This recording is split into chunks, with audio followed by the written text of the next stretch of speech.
Alright, today I'm going to show you guys how to use a photo from the internet to kind of help you aid in tracing something.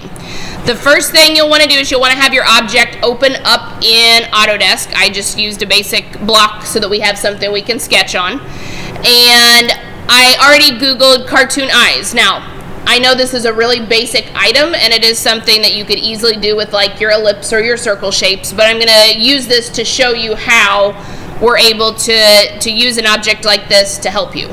Okay, so you would find the object you want. You're going to right click on it and you're going to want to go to Save Image As, and you're going to save it to your desktop, and once it's there, that's all we needed.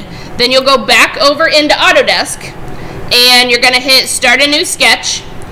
Pick the area that you want to have those eyes or whatever it is you're using on there. Okay. Use the hand tool if you've not gotten familiar with these. These are great. You click on the hand and then you can press and hold, and you can drag an item back into the screen. Okay. We also have the rotational tool. This one is nice. On the outside, it rotates counterclockwise and clockwise, but on the inside, I can manipulate and spin this to lots of different angles and then click it to turn it back off.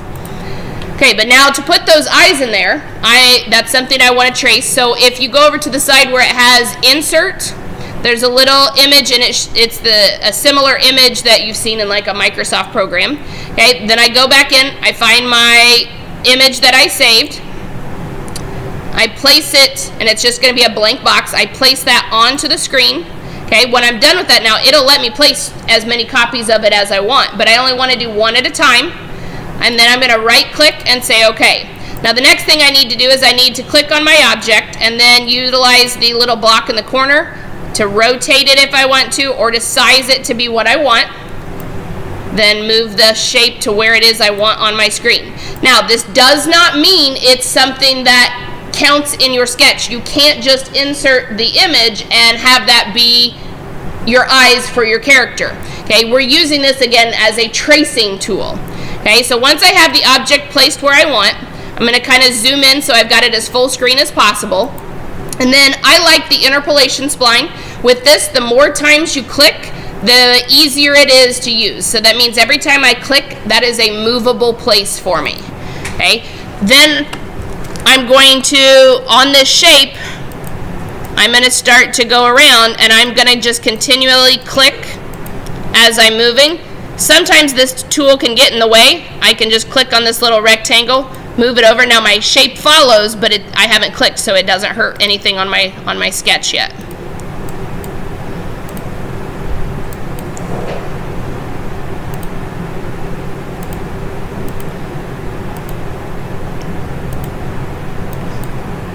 I'm just going to do it very, very rough so that you guys can get the idea here.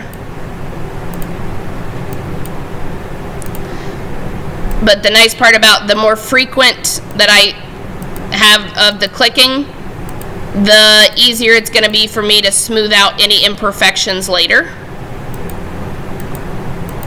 If I leave lots of spaces in between each click, it's not going to let me smooth those out to be what I want later.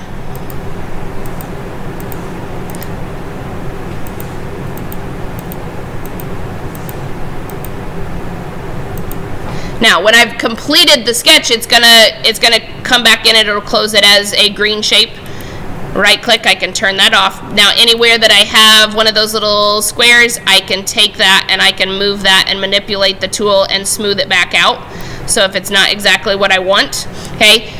But I've used that as something to help trace, okay? So within this, after I have that, okay, I again can extrude this shape, but I want to get rid of the original picture. So when I'm still in sketch mode, I could come back in, click on the picture one time, hit delete, and now my object is going to be what takes precedence over the actual sketch. But I'm able to, again, manipulate and use that. Now, it obviously has flaws to it if you're using it with something that is meant to be perfectly round like an eye. However, if you're using it to create something that doesn't matter as far as the smoothness of the object, it's going to be really, really helpful, especially with those intricate details. Okay?